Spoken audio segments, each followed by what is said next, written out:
लेकिन प्यारो अगर माँ नाराज है तुम अजमेर जाओ, कलियर जाओ, बरेली जाओ, देवा जाओ, बाराई जाओ, कलियर।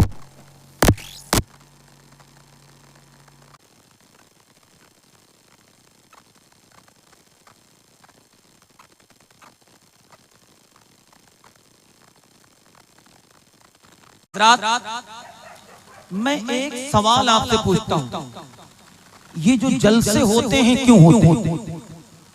बोलिए भाई, सवाल है कि नहीं? भाई ये जलसा कराने का मकसद क्या है? ये जलसा कराने का रीजन क्या है? ये इतना इतना पैसा खर्च करना, दौलत खर्च करना, माल खर्च करना, कुछ न कुछ तो मकसद होगा, कुछ न कुछ तो मकसद होगा ना भाई। जलसे जानते क्यों होते हैं? जलसे इसलिए होते हैं ताकि उलमा वक्त और जरूरत के एतबार से, हालात के एतबार से यहाँ से आपको पैगाम दें और आप उस पर अमल करें। थोड़ा सा बोल दें, आज उस पर अमल करें। हजरात थोड़ी देर गुफ्तगू करना है, उसके बाद मोहब्बत के साथ आप लोग सुने बस। आज क्या है, कोई चीज हमसे छुपी नहीं है, सारे माहौल से सारे लोग वाकिफ हैं। वजह भाई सब लोग मोबाइल है, ये एंड्रॉइड मोबाइल सारे लोगों के पास, सब चलाते हैं, फेसबुक, इंस्टाग्राम, यूट्यूब सब देखते हैं। हालात से बाखबर, हालात से बाखबर, क्या हो रहा है उससे भी बाखबर, और कुछ बताने की जरूरत नहीं है किस तरीके से टारगेट किया जाता है हजरात। लेकिन आज हमारा क्या हाल है, हमारी कौम का क्या हाल है, हमारे लोगों का क्या हाल है? आज कौम मुस्लिम का कुछ दिन पहले सर्वे किया गया था, पढ़ाई के ताल्लुक से 0% से नीचे हैं। वजह क्या है कि हम पढ़ना नहीं चाहते, वजह क्या है हम कामयाब होना नहीं चाहते, वजह क्या है कि हम तालीम हासिल करना नहीं चाहते। हजरात आज से 5 साल पहले आपको याद होगा, कर्नाटक की सरजमीन पर जब मुसलमान को रोका गया, उसने अल्लाहु अकबर की सदाएं बुलंद की, आफरी सभी ने की, शाबाशी सभी ने किया। लेकिन बोलो, हमने कोई काम किया, कोई कॉलेज खोला, कोई स्कूल खोला? हमने कोई मजबूती नहीं रखी। 1947 से हमारे जलसे होते हैं, शोरो गुल हो हल्ला और कोई काम नहीं। और एक चीज बता दूं हजरात, ये जलसे बुनियादी चीज नहीं है। हमें हकीकत में अगर बुनियादी कोई चीज है तो यकीनन वो मदरसा बुनियादी चीज है। कि जब मदरसा नहीं रहेगा तो हाफिज नहीं होंगे, मदरसा नहीं रहेगा तो आलिम नहीं होंगे, मदरसा नहीं रहेगा तो कारी नहीं होंगे, मदरसा नहीं रहेगा तो कोई पढ़ने वाला नहीं होगा। हमें जब मदरसा नहीं रह जाएगा तो ये जलसे कहाँ रह जाएंगे? इसलिए टारगेट मदरसों को किया जाता है। मैं ये कहना चाहता हूँ प्यारो, जलसा बड़ा कर लो, ये बड़ी बात नहीं है, बल्कि वक्त की जरूरत ये है अपने मदरसों को इतना मजबूत कर दो ताकि फैज़ाने मुस्तफा खटवारा में आने वाले वो ये न कहे कि आने साल में जो जलसा होता है वो हाई क्लासेस का है, बहुत बड़ा जलसा है, नामवर खतीब आते हैं, नामवर शोरा आते हैं, नामवर नाज़िम आते हैं। नहीं, एक खटवारा वालों वो काम करो ताकि ये हो कि जहाँ पर हाई क्लासेस का जलसा नहीं बल्कि ऐसा मदरसा है जहाँ से आलिम बन के निकलते हैं और अल्हम्दुलिल्लाह साथ में एडवोकेट भी बन के निकलते हैं। वाह वाह, नारे तकबीर, नारे रिसालत, अच्छा पैगाम है, सुभान अल्लाह। हमने क्या किया जानते हैं? ये किसकी चाल थी? अंग्रेजों की। उन्होंने कहा कि तब्दील करो, जो हाफिज बने, कारी बने, आलिम बने, मौलाना बने, उसको अलग कर दो। वो डॉक्टर न बने, वो इंजीनियर न बने, वो एडवोकेट न बने, वो PhD न करे, वो BMS न करे, वो MBBS न करे, वो और तालीम हासिल न करे, वो न आलिम बन गया तो आलिम बन के रह जाए, वरना होना तो ये चाहिए। आज हमें जरूरत है कि हम अपने मदरसों को इतना मजबूत कर दें ताकि ये हो जाए कि प्यारो यहाँ सिर्फ हाफिज नहीं बनाया जाता, कारी नहीं बनाया जाता, मौलाना नहीं बनाया जाता, बल्कि अगर आप चाहो तो यहाँ आप हाफिज बनने के बाद, आलिम बनने के बाद, कारी बनने के बाद, मौलाना बनने के बाद अगर आप चाहो तो एडवोकेट भी बन सकते हो, अगर आप चाहो तो MBBS भी कर सकते हो, अगर आप चाहो तो BO में भी करते हो। और एक बात मैं कह दूं, अहले उलमा की मैं तवज्जो चाहता हूँ, गारंटी के साथ अगर कोई आलिम की जज बन जाएगा, मैं गारंटी देता हूँ प्यारे, वो कभी किसी बेगुनाह को सजा नहीं होने देगा। इसलिए जब कलम चलाएगा तो वो धर्म नहीं बल्कि जुर्म देकर चलाएगा, जुर्म देकर कलम चलाएगा। हालात के एतबार से प्यारो वक्त है, अपने मदरसों को मजबूत करो, बहुत ज्यादा जरूरी है। बहुत जलसे हो रहे हैं, कसरत से खर्च हो रहा है। मैंने ऐसों को देखा है। बोलिए भाई बात समझ में आ रही है? बात आगे बढ़ाई जाए। एक बार हाथ उठाकर कह दे सुभान अल्लाह, एक बार और कह दे सुभान अल्लाह।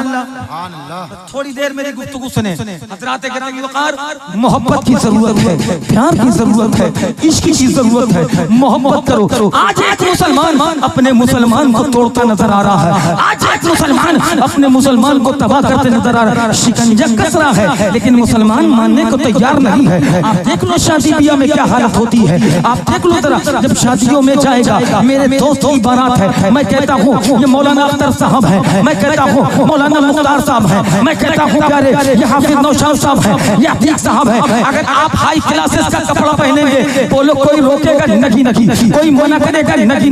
मैं कहता हूँ प्यारे आप फॉर्च्यूनर कर दो, आप आर्टिगा कर दो, कोई नहीं मना करेगा। लेकिन कौम मुस्लिम की हालात ये हो गए हैं, शिकंजा कसने के बाद भी हर तरफ से जो है तो टारगेट होने के बाद भी ये मुसलमान मानने के लिए तैयार नहीं है। क्या होता है शादी में? मैंने कई नौजवानों को देखा कि उनकी गाड़ियों में पीछे शराब की बोतलें पड़ी हुई। ए मुसलमानों सुनो, अपने आप को हुसैनी कहने वालों, हुसैन से मोहब्बत का दावा करने वालों, मैं गारंटी के साथ कहता हूँ जो हुसैनी होगा वो शराबी नहीं होगा।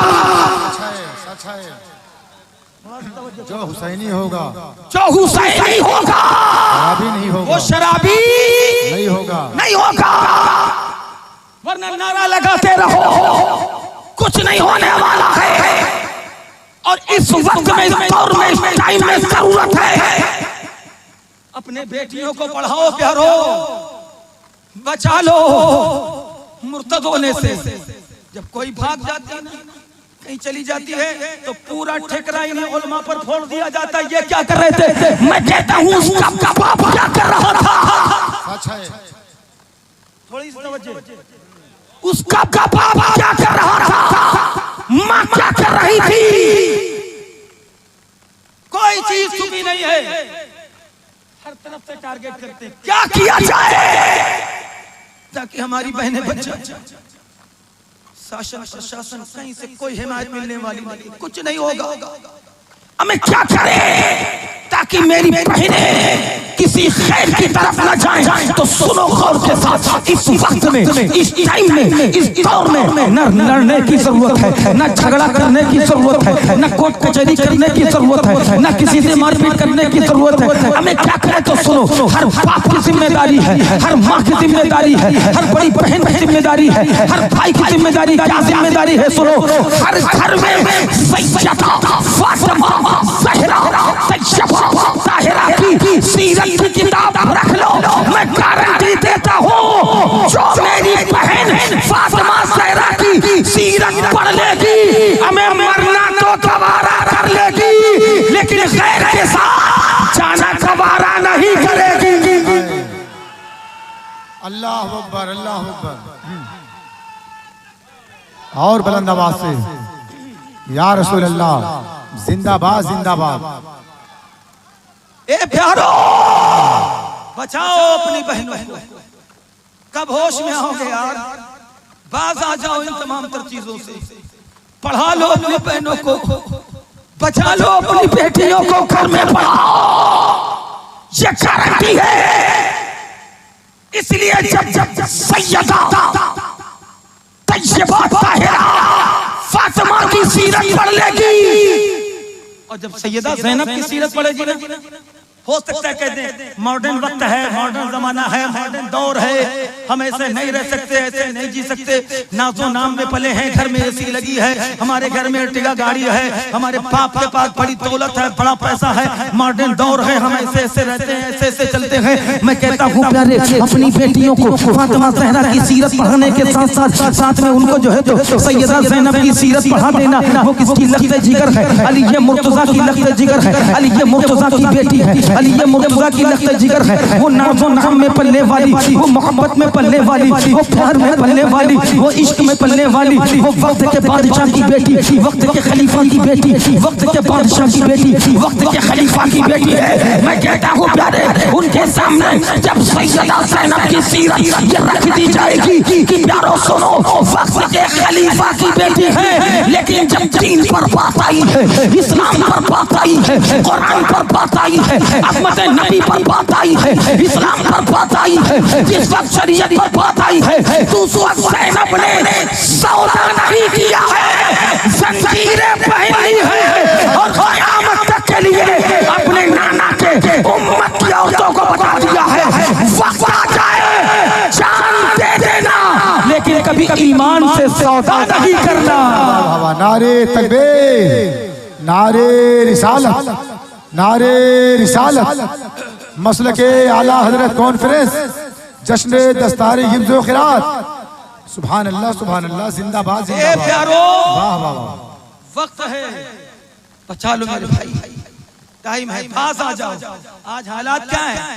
जहाँ देखो शराब नोशी में मस्त है, जिस देखो अरे गैरे नथु कैरो को मेरे नबी की शान में गुस्ताखी कर रहा है, बदबख्त जालिम, तू क्या जाने मेरे मुस्तफा का मकाम क्या है। अब बोले ना सुभान अल्लाह, अगर दिल करे सब लोग मिलकर बोल दे सुभान अल्लाह।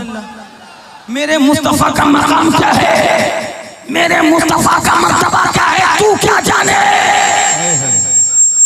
एक जुमले में कहता हूं, एक जुमले में कहता हूं प्यारे,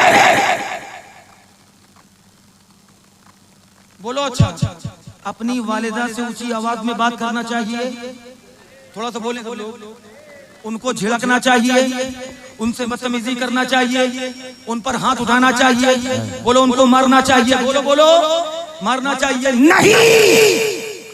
हमारा मुखालिफ कहता है, हमारा मुखालिफ हमें मुसलमानों से सीखना चाहिए। मुखालिफ है, हसद रखता है, बुग़्ज़ रखता है, अदावत रखता है, हमारा ही मुखालिफ कहता हमें मुसलमानों से सीखना चाहिए। क्या? तो उसने कहा कि सुनो, हमने वृद्धाश्रम में देखा, ओल्ड एज होम में हर कौम के, हर मज़ाहिब के लोगों के माँ बाप मिल जाते हैं, लेकिन मुसलमानों के माँ बाप नहीं मिलते हैं। मैंने कहा तू क्या जाने, ये मुसलमानों की बात नहीं है, हकीकत में ये तालीमे मुस्तफा की बात है। ये तालीमे मुस्तफा की बात है। अब आओ प्यारे, माँ को झिड़को नहीं, माँ को बुरा भला मत कहो, माँ से ऊंची आवाज में बात मत करो, माँ से गुस्सा ना करो। हालात क्या था, आओ मैं मुख्तसर समझाने के लिए बता देता हूँ। ये सड़क छाप, ये बेवकूफ, ये नाहंजार, ये कम अक्ल, ये क्या जाने नबी की शान क्या है। मैं कहता हूँ प्यारे, अपने तो अपने, गैर भी जो पढ़े लिखे हैं वो भी यकीनन नबी की शान बयान करते हैं, और मेरे आका का मर्तबा ही ऐसा है। अपने तो अपने, गैर भी तारीफ करने पर मजबूर है। प्यारे सुनो, पल पल बंगाल की धरती पर नाम है रामाकृष्ण राव, वही पैदा हुआ, पढ़ा लिखा, प्रोफेसर बना, प्रोफेसर बनने के बाद। अच्छा ये बताएं, आवाज समझ में आ रही है कि नहीं भाई? बहुत बढ़िया है, आवाज समझ में आ रही है ना भाई? बहुत बढ़िया है, थोड़ी देर हाँ सही है। नाम है रामाकृष्ण राव। उसके बाद वो आया कहाँ? आने के बाद वो बेंगलोर पहुंचा। बेंगलोर पहुंचने के बाद उसने पढ़ाना शुरू किया, लेक्चर देना शुरू किया, लोगों को समझाना शुरू किया, लोगों को बताना शुरू किया। लेकिन उसने कहा लाओ दुनिया की हिस्ट्री पढ़े जाए। उसने बड़े बड़े पुरुषों को पढ़ा, पढ़ने के बाद वो लिखता है कि एक दिन मेरे दिल में ख्याल पैदा हुआ, हमने तमाम मज़ाहिब के, हमने तमाम धर्मों को पढ़ डाला, हमने तमाम लोगों को पढ़ लिया है, बड़े पुरुषों को पढ़ डाला है। एक बार लाओ जनाब मोहम्मद रसूलुल्लाह सल्लल्लाहु अलैहि वसल्लम की जीवनी पढ़े। उसने कहा उनको पढ़ने से पहले हमको अरब का दस्तूर पढ़ना होगा, उनको पढ़ने से पहले अरब का कानून पढ़ना होगा, उनको पढ़ने से पहले अरब का तौर तरीका पढ़ना होगा, उनको पढ़ने से पहले हमको अरब का कल्चर पढ़ना होगा, उनको पढ़ने से पहले अरब के हालात पढ़ने होंगे। वो कहता है कि मैंने अरब का दस्तूर, अरब का कानून, अरब का कल्चर मैंने जब पढ़ना शुरू किया, मैंने क्या देखा, अरब के हालात ये हैं, हमें बेटी पैदा हो बेटा खोदो खाल दो, एक बेटा अपनी माँ के गले में पट्टा डालकर ले जाता बाजार में। है कोई खरीदने वाला? है कोई खरीदने वाला अपनी ही माँ को, जिस माँ ने अपने शिकम में 9 माह तक रखा, अपने खून से सींचा, खूने जिगर पिलाया, उसी का बेटा उसके गले में पट्टा डाल करके ले जाए। है कोई खरीदने वाला? खरीद ले इसको। अब जरूरत नहीं है, इसने परवरिश करी, मेरी देखभाल की, मुझे दूध पिलाया, मैं दुनिया में आया इसी के जरिए से, अब जरूरत नहीं है। ये हाल था, बेटी पैदा हो तो कर दे। कोई अमीर गरीब को मारता, कबीले आपस में लड़ जाते, सैकड़ों साल तक लड़ाई चलती रहती थी। हर अमीर गरीब पर जुल्म करता, हर गोरा काले पर जुल्म करता, गुलामों पर बड़ा जुल्म होता, कभी जमीन पर घसीटा जाता, कभी उनको दिक्कतें दी जाती, कभी परेशान किया जाता। वो कहता मैं पढ़कर जंग रह गया, अरब के हालात, अरब में ऐसा, औरतों को कोई वकार नहीं, सिर्फ अपनी जरूरत पूरी करने के लिए औरतों को समझा जाता था। उसने कहा, मैंने पढ़ने के बाद सोचा, आज मुसलमानों के अंदर माँ का जो वकार है, माँ को जो इज्जत मिली है, माँ को जो वकार मिला है, माँ को जो इज्जत मिली है, बाप बेटी को जो इज्जत मिली है, ये कहाँ से मिली? तो रामा कृष्ण राव वो कहता है, मैंने जब नबी करीम सल्लल्लाहु अलैहि वसल्लम की जीवनी पढ़ी तो पढ़ने के बाद मैं कहने पर मजबूर हो गया, यकीनन आप वालों को अगर किसी चीज ने बदला है तो किसी और ने नहीं, बल्कि किरदारे मुस्तफा ने बदला है। नारे तकबीर, नारे रिसालत, अरे जिंदाबाद जिंदाबाद, क्या कहना भाई। अगर किसी ने बदला है तो किरदारे मुस्तफा ने बदला है। ए मुसलमानों, वो कहता है कि जिस माँ के गले में पट्टा डाल करके उसको लोग बेच दिया करते थे, आज उसी माँ से उफ नहीं कर रहे हैं। आज वही माँ ओल्ड एज होम में नजर नहीं आ रही है। तो मैं कहूँगा कि रामा कृष्ण राव सुनो, अल जन्नतो ताता अक़दामिल उम्महात, मेरे मुस्तफा ने फरदस्ता फरमा दिया है कि अगर तुझे जन्नत लेना है तो यकीनन माँ के कदमों में तेरी जन्नत है। और एक चीज और बता दूं, इजाजत है भाई, बता दूं भाई, बहुत बढ़िया, सुभान अल्लाह, सुभान अल्लाह। थोड़ी देर और बोलना है हजरात, शराब नोशी करने वालों बाज आ जाओ, बहुत खराब चीज है, बहुत बुरी चीज है। बहरहाल बात चल रही थी, सुने, मैंने देखा है कि ये जो मोबाइल है ना, सोशल मीडिया का दौर है। अजमेर शरीफ गया, आज अल्हम्दुलिल्लाह मेरी हाजिरी हुई, अच्छी बात, आप डालो, आपकी मर्जी है, कोई दिक्कत नहीं, कोई परेशानी नहीं। लेकिन प्यारो, मैंने कुछ को देखा कि माँ नाराज है, वो बेचारा बरेली पे बरेली जा रहा है, कलियर पे कलियर जा रहा है, वो बार बार बहराइच जा रहा है, वो बार बार देवा जाओ। बुजुर्गों की बारगाह में जाने से यकीनन वहां खुदा की रहमतें मिलती हैं, दुआएं कबूल होती हैं। लेकिन प्यारो, अगर माँ नाराज है, तुम अजमेर जाओ, कलियर जाओ, बरेली जाओ, देवा जाओ, बाराई जाओ, कलियर